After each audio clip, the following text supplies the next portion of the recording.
If the greatest trick the devil ever pulled was to convince humankind that he does not exist, then the greatest trick modern New Japan have pulled is convincing people that they are the be-all and end-all in Japanese professional wrestling and always were. As for the latter part of the 20th century, they enjoyed a compelling rivalry with All Japan Pro Wrestling. All Japan was the bigger of the two promotions from day one, and would battle NJPW for the top spot for the better part of 30 years. From the Bar versus the World years, through the Saruta Tenryu dynasties, to the hallowed Four Pillars of Heaven, All Japan became a byword for incredible wrestling, fighting spirit, and the breathtaking but highly hazardous King's Road style. Throughout the 80s, All Japan remained in contention to be the top promotion in Japan. All Japan started to attract some of the best of New Japan's native stars over to the blue and red side. Riki Choshu's arrival, in particular, helped change All Japan's style, as his no-nonsense approach to Inoki's shoot-fight-inspired strong style blended with Barbar's emphasis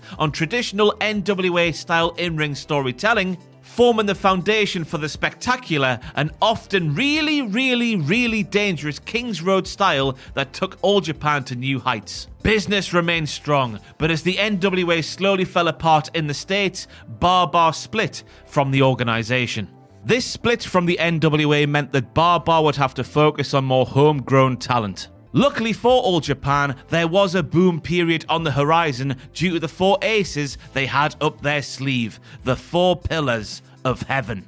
The Four Pillars would come to exemplify Barbar's booking philosophy, and would pave the King's Road with blood, sweat, and many broken bones. You had the permanently pissed off Dangerous K, Toshiaki Kawada, a man with about 3 teeth and a love for kicking people harder than an angry Alan Shearer. There was the underrated judoka, Akira Taue, a giant of a man who would chokeslam anything that moved. The super babyface Kenta Kobashi, a man the size of a bus who would take everything you threw at him only to rise up and send your head to the moon. And the jewel of the entire promotion, Mitsuharu Misawa. Pound for pound, the best wrestler of his generation, and certainly in the conversation when it comes to GOAT talk. Misawa had spent the latter half of the 80s wrestling as the highly influential Tiger Mask 2, after All Japan had bought the rights to the gimmick from New Japan. But his popularity exploded when he unmasked mid-match to dish out elbows left, right, and center. If you subscribe to Mr. Dave Meltzer's opinions, no crop of wrestlers have had any more 5-star matches than Misawa and Kobashi, with the pairs matches against the holy demon army of Taue and Kawada in the mid-90s the purest examples of the King's Road style. Soon storylines became secondary, and even though New Japan was at this point the clear #1 promotion in the Far East, All Japan was the critical darling, known for putting on the undisputed best matches in the world. The King's Road style enthralled and influenced many, but as the matches went longer and longer and audience fever increased, the style became increasingly more dangerous, to the point where it could be summed up as drop each other on the head as much as possible in a 40-minute period.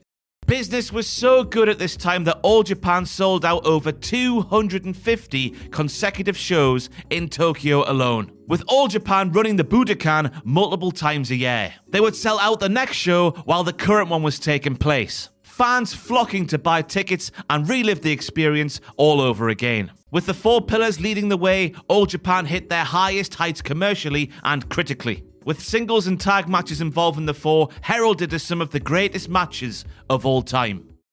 今年3回目の日本武道館大会で今年3回目の世界タッグ選手権試合、上半期の総決算ところ日本武道館95年スーパーパワーシリーズの最終戦であります。今年の1月24日山形大会川田田植組を相手に60分フルタイムの引き分け防衛戦ということになります。三沢光晴小橋健太組、そしてチャレンジャー川田田植と合わせて日本武道館でやります。